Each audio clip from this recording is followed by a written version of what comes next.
দেখতে পাচ্ছেন গরু আনলোডিং হচ্ছে।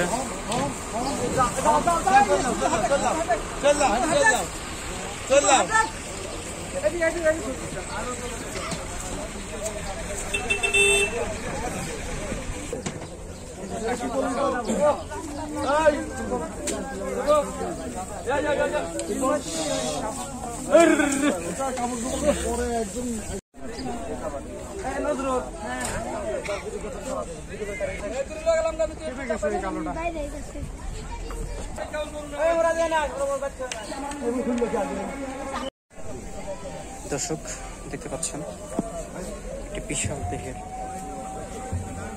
ষাঁড় গরু। আমরা এটার দাম জানার চেষ্টা করবো যে আসলে কত টাকা। তার একটা লোকেশনটা বলে নিই। এটি হচ্ছে গাবতলী পশুর হাট এবং ঈদ বাজার চলছে বর্তমানে।